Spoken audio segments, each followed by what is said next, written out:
এই যে ফেন্সিং যেটা হচ্ছে আমাদের এইখানে স্বাধীনতার 75 বছর পরেও এইখানে ফেন্সিং দেওয়া যায়নি। এক নম্বর কারণ হচ্ছে এটা একটা নদীর উপর ফেন্সিং দেওয়াটা কঠিন, কিন্তু সরকার দেখলো যে এইটা দিয়ে চোরা চালান থেকে শুরু করে চক্রান্তকারী মদত যারা জাল নোট সব পাচারের সম্ভাবনাটা বেশি হয়ে থাকে।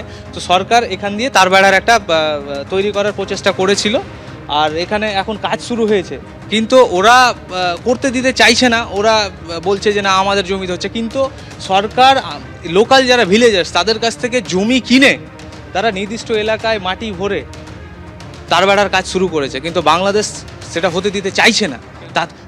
তার সরকার, বাংলাদেশে এখন ইউনিস সরকার এসছে, ডক্টর ইউনিসের সরকার, তারা চাইছে না যে ভারত এখানে স্টেবল থাকুক, ভারতকে অশান্তির ছক। তো প্রত্যেকটা জায়গায় তার বেড়া হয়ে গেছে, তো তার বেড়া ক্রস করে ঢুকতে একটু সমস্যা হবে, তাই তারা তার বেড়া করতে দিচ্ছে চাইছে না। হ্যাঁ, এটা প্রায় 800 থেকে 900 মিটার লম্বা আর 40-50 মিটার ওয়াইড চওড়া আছে জমিটা। ফেন্সিং নেই, এই যেখানে আমরা দাঁড়িয়ে হচ্ছি 6 মাস এখানে চাষবাস হয়, 6 মাস এখানে জল থাকে, এই যে ভৌগোলিক একটা অবস্থান সেটাকে কেন্দ্র করেই কি অনুপ্রবেশ হয়? হ্যাঁ, সেটাকে কেন্দ্র করে অনুপ্রবেশ হয়, এটাকে কেন্দ্র করেই। যেহেতু আমরা এখানে এক ফসলেই জমি আবাদ করতে পারি, এখানে পুরো কুয়াশার সময় তো প্রচণ্ড ওরা আমাদেরকে ডিস্টার্ব করে, তার জন্যে ওরা আতঙ্কবাদীও ঢোকার চেষ্টা করে, কিন্তু আমাদের জন্যে আমরা আতঙ্কবাদী ওরা অনুপ্রবেশ করতে পারছে না। তো যেটা 2 দিন ধরে এখানে প্রচণ্ড ঝামেলা চলছে তার ফেন্সিংকে কেন্দ্র করা নিয়ে, এটা 2 মাস ধরে কিন্তু ফ্ল্যাগ মিটিংও চলছে। ওনাদের বক্তব্যে যে আমরা এখানে ফেন্সিং করতে দিব না, 150 মিটার ভিতরে 150 গজ ভিতরে করতে হবে। তো আমাদের বক্তব্যে না, আমাদের যেটা আইন পাস করা আছে যে আমাদের ফেন্সিংটা এই ধার দিয়েই হবে, তো আমরা এই ধার দিয়েই কিন্তু আমরা ফেন্সিংটা করেই ছাড়বো। তার জন্যে ওরা কিন্তু আগে থেকেই ওরা অনেকগুলো পাবলিককে নিয়ে এসে এখানে ফুটেজে ধরা দিচ্ছে, যেন কেউ যদি ক্ষতি হয় তো পাবলিকই হোক, এটা ইন্টারন্যাশনাল ম্যাটারে যাতে যায়।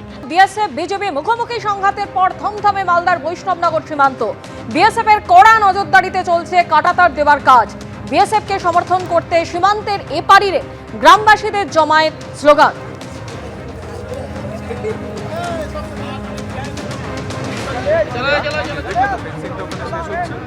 গতকালই আপনারা জানেন যে এই কাঁটাতার দেওয়া নিয়ে বিএসএফ এবং বিজেপির মুখোমুখি সংঘর্ষ হয়, এবং তারপরেই কিন্তু থমথমে একেবারে মালদার বৈষ্ণবনগর সীমান্ত। যদিও বিএসএফ এর কড়া নজরদারিতে সেখানে চলছে কাঁটাতার দেওয়ার কাজ, আর বিএসএফ এর এই কাজকে সমর্থন করতে সীমান্তের এপারের গ্রামবাসীরা সেখানে ভিড় জমিয়েছেন, তারা জমায়েত করেছেন এবং তাদের মুখে স্লোগানও শোনা যাচ্ছে।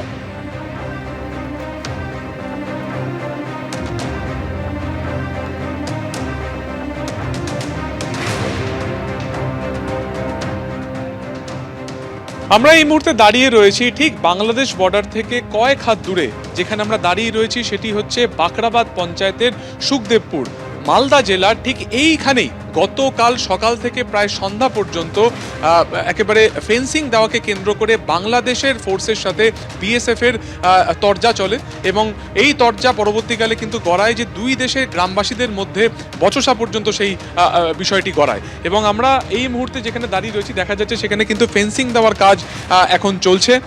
ঠিক তার থেকে কয়েক মিটার দূরেই দেখা যাচ্ছে যে একটা আলাদা করে ফেন্সিং, যেটা ইতিমধ্যে আগেই দেওয়া ছিল 1.5 বছর আগে, সেখান থেকে প্রায় 1 কিলোমিটার পর্যন্ত বিস্তৃত কোনো রকম ফেন্সিং বা কোনো রকম বেড়া ছিল না। অন্যদিকে বাংলাদেশের এই উদ্ভূত পরিস্থিতিতে যেখানকার গ্রামবাসীদের যেটা বক্তব্য যে সেখান থেকে কিন্তু অনুপ্রবেশ মাঝে মধ্যেই হচ্ছিল, সেই অনুপ্রবেশ রুখতে গতকালকে নিজেদেরই যে সীমানা রয়েছে সেখানে বিএসএফ এর তরফে কেন্দ্রীয় সরকারের পূর্ত দফতরের মারফত সেখানে ফেন্সিং দেওয়ার কাজ সেখানে চলছিল। কিন্তু যখন সেখানে সেই ফেন্সিং দেওয়ার কাজ চলছিল সেই সময় যেটা অভিযোগ যে বিজিবির তরফে এবং তাদের সাথে পরবর্তীকালে যোগদান করে বাংলাদেশের বাসিন্দারা, তারা সেখান থেকে উত্তপ্ত বাক্য বিনিময় করতে থাকেন। তারা কিন্তু সেখানে অস্ত্র নিয়ে তারা হামলার জন্য বারবার হুমকি দিতে থাকেন। ঠিক সেই সময় যেখানে আমরা এই মুহূর্তে যে জমিতে দাঁড়িয়ে রয়েছি, এখানে এই সুখদেবপুর অঞ্চলের যারা গ্রামবাসীরা রয়েছেন তারা সেখানে এসে জড়ো হন, এবং এখান থেকে তারাও পাল্টা কিন্তু সেই হুমকির তারা প্রতিহত তারা চেষ্টা করেন। কিন্তু পরবর্তী সময় যেটা দেখা যায় যে সেই উত্তেজনা প্রায় সন্ধ্যা পর্যন্ত চলে। কিন্তু আজকে সকাল থেকে যে পরিস্থিতি দেখা যাচ্ছে যে গতকালকে এই ঘটনার পরিপ্রেক্ষিতে বাংলাদেশের তরফে এখনো পর্যন্ত কোনো রকম আপত্তি সেখানে কিন্তু হয়নি, এবং সুখদেবপুরে যারা বাসিন্দারা রয়েছেন তারাও কিন্তু সমবেত হয়ে রয়েছেন, এবং তারা যেটা বলছেন যে গতকালকে ঘটনার পুনরাবৃত্তি আজকে যদি ফের ঘটে তাহলে কিন্তু তারা ফের আজকে এখানে প্রস্তুত থাকবেন। কিন্তু অন্যদিকে যেটা দেখা যাচ্ছে যে সকাল থেকেই যারা শ্রমিক যারা রয়েছেন তারা ইতিমধ্যে এখানে এসে গিয়েছেন এবং দূরে যে রাস্তার যে অংশ দেখা যাচ্ছে সেখানে কিন্তু এই মুহূর্তে ফেন্সিং দেওয়ার কাজ চলছে। প্রায় এই 500 মিটার বা 500 থেকে 1 কিলোমিটার জুড়ে কোনো রকম ফেন্সিং সেখানে নেই, সেখান থেকে কিন্তু বারবার অনুপ্রবেশ হয় এমনটাই অভিযোগ। এবং আজকে বিএসএফ এর তরফে যারা কর্তা ব্যক্তিরা রয়েছেন তারা ইতিমধ্যে এখানে এসেছেন এবং এখনো পর্যন্ত উত্তেজনা না থাকলেও সুখদেবপুরের যারা বাসিন্দারা রয়েছেন তারা কিন্তু একেবারে প্রস্তুত হয়ে রয়েছেন।